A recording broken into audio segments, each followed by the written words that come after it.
Hey, what it do, sports world, and welcome to the Real Untouchable Podcast with me, Ray Diggs. I got a great segment for you all. I want to talk about Errol Spence and Terence Crawford 2. As you all know, it's been highly rumored. A lot of high-ranking sources has said that Terence Crawford and Errol the Truth Spence will face off in a rematch for the second fight. As you all know, Errol Spence pretty much triggered his rematch clause for the fight. Now, I'm explaining to y'all right here. Now, what happened in the first fight in July, Terence Crawford pretty much dominated this fight. All right, I never seen a domination like this right here in a fight in a very long time, especially with two fighters that was built up. This right was supposed to be a decade, you know, the best fight of this decade. All right, and it was a one-sided, lopsided fight. It was pretty much a domination. He pretty much beat the brakes off of him. So this is why I feel like this is a bad decision by Errol Spence. First of all, Errol Spence is not ready to get back in the ring with a fighter like Terence Crawford. And this is the reason why I said earlier when the first fight was over, this is what I said.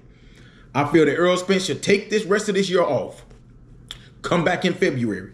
And I feel like he should fight somebody else in February or March, maybe even April, and then revisit this fight around this time next year. Okay, but he want to jump right back into the ring with this kid with Terence Crawford. I think it's a bad idea, and the reason why I feel like it's a bad idea is because you look this bad in the first fight. This had nothing to do with you, the weight loss, okay? Because you've been at 147 for a long time. But this is the reason why I keep trying to tell y'all that I was seeing these flaws in Errol Spence when he fought against Ugos. Because Ugos had a jab. He had the reach. He was picking Errol Spence apart until he made the mistake of trying to brawl with him. That's the mistake that he made. As long as he was continue to box and keep him at a distance, he could have easily won that fight by unanimous decision. Now, Terence Crawford is a whole different ball game. This is a whole different type of fighter because Terence Crawford has skills. You know, he's a switch fighter. You know, he can go to either side, whatever you want. You pick.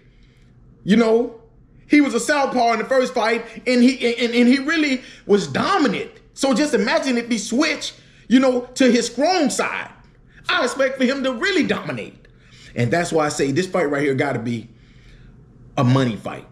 It got to be a fight that Errol Spence knows that he need to get all the money he can so he can get out. Because it can't be.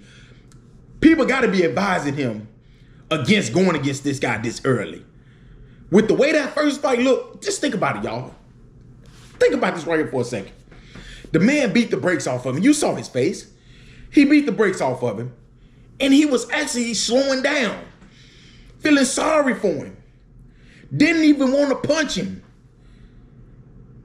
I feel the next fight he should dominate him. I feel like he should send him out that ring to make sure he never boxes again. And I hate to say that. And I hate to say that. I said it again. I hate to say that. Because I never want to see a man get hurt. But he's making a mistake by getting back in that ring with Terence Crawford this early. He's letting his pride get the best of him. He's letting his fans tell him, like, dude, listen, we saw that fight. We saw that this man is clearly better than you. And hell, I'm an Errol Spence fan. Actually, I'm gonna take it back. I don't want the man to get hurt. But I will say this right here. I do want him to punish him. So he will see that getting in the ring this early was a bad idea. I said the same thing about Deontay Wilder when he went against Fury the third time. I said, man, he needs to take some time off and then get back in the ring. And to be honest, man, dude ain't been back in the ring since. Think about that. He ain't been back in the ring since. So was I right or was I right? I was right. I was right. And this is the issue that I have with him. This is the issue that I got with a Errol Spence going against a Terence Crawford again. The issue I got with it is I feel like he know he can't win this fight. Why tune into a fight?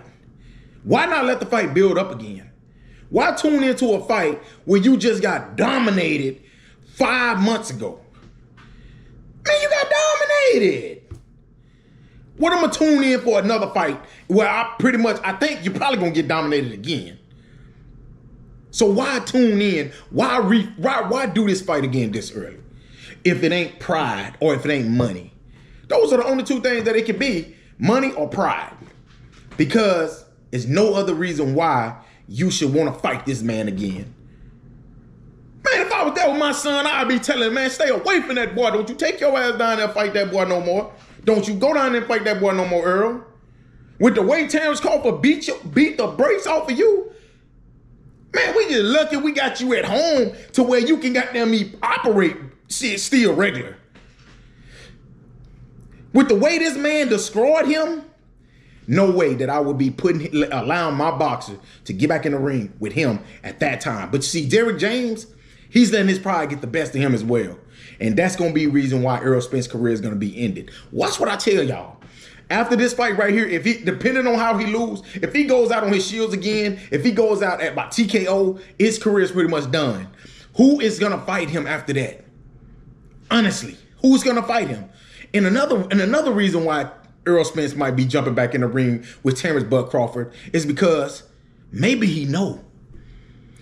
He might have to fight against Boot Enos. And he probably know that he can't beat Boot Enos. Who else is it out there? Ugos too? That fight don't even make no money. Danny Garcia? Man, I don't even know what the fuck Danny Garcia doing right now. Sean Porter is retired. Everybody want to fight Sean Porter because they know he'll fight him. But he retired. Keith Thurman just talk, man. He ain't trying to fight nobody, man.